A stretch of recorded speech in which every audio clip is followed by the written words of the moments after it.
Welcome back to my channel everyone. Next month I am traveling to Himalayas and it will be a bike ride.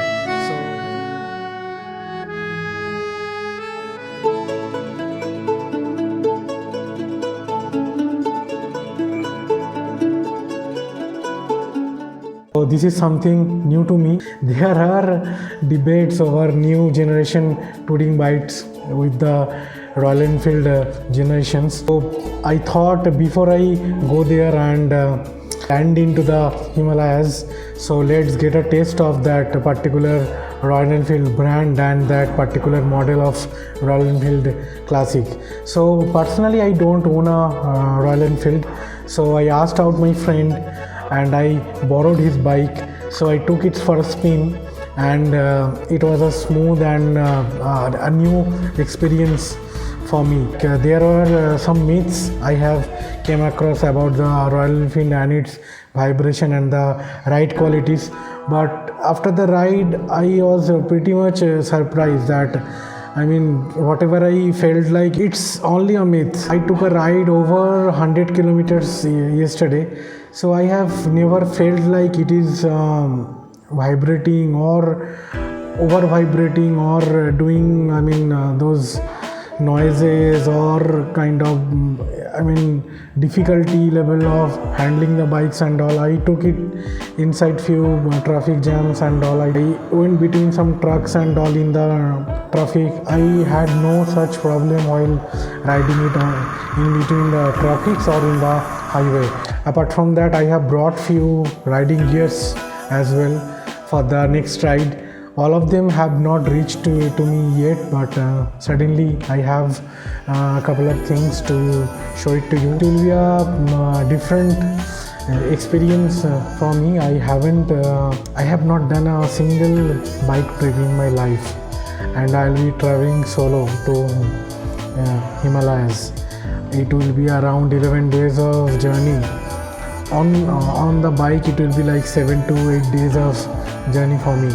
While riding in Himalayas, the only thing you should not take it for granted is your safety. Your safety and your bike's safety.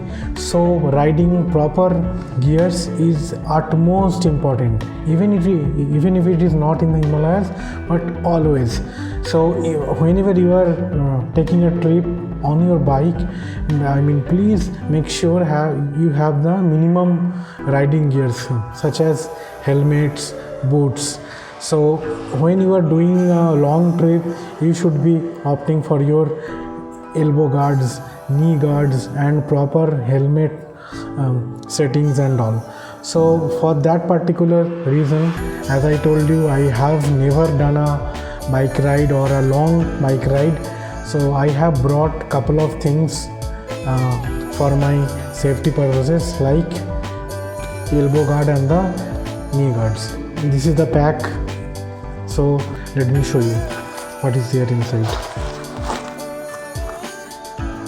It came into a net which will be handy while I'll be packing my clothes and going for the trip. So there are pairs of elbow guards. It will fit to anybody. So we have 2 elbow guards and there are 2 knee guards. So these things are quite stiff. These things are quite solid, it feels like. At least if you don't have anything and you don't ride a lot and you don't want to spend much on the gears, at least these things, this particular quality you should take at least. Otherwise putting those knee cups and bandage won't help you. Apart from that, I have brought 1 pair of gloves. The glove came like this. All of the things I have brought it from Amazon. So this particular gloves, it is available for different sizes. I don't remember the prices of these items. The knee guard was around and the pair of the knee guard and the elbow guard was around 900 rupees, and this one I guess around 400. So we have grips And this particular thing is quite important, because if you go sliding after accident or you slipped with your bike, we generally keep the paw of our hand like this, and it used to skid on top of the surfaces. So this particular thing will help you to survive those हाथ के ये सब जगह पे. तो gear हमेशा पहनना. तो ये हो गया मेरा ग्लव्स. इसके बाद आता है मेरा shoes. As I told you again, I don't have any existing riding gear, so I had to buy everything. So these are the minimal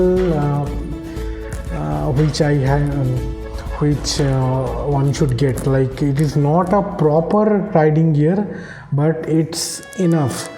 Proper riding gears used to have some hard steel plated metal on your toe, I mean top of your toe here. So this doesn't have that, but it says, it claims to be a waterproof, but I don't think so it will be much of a help from that perspective. But although the build quality looks quite good, this cost me around $1,200. The soles are quite grippy and looks very much of good quality. If you cannot afford Woodlands and all, you can suddenly go for these things. I will try to keep those buying links from the Amazon into the description box. So that's all for me for today. I'll be putting up a detailed review of all the accessories which I am carrying for the trip. I hope all will be well on that particular trip and with the bikes and all, because this is something which will be new for me and I am really excited. So that's all, my friend, for today's video. Let me know in the comment section below that what else I need to carry for my Himalayan road trip. And if you found this video interesting and informative, then please do like and share. Till then, take care. Bye bye.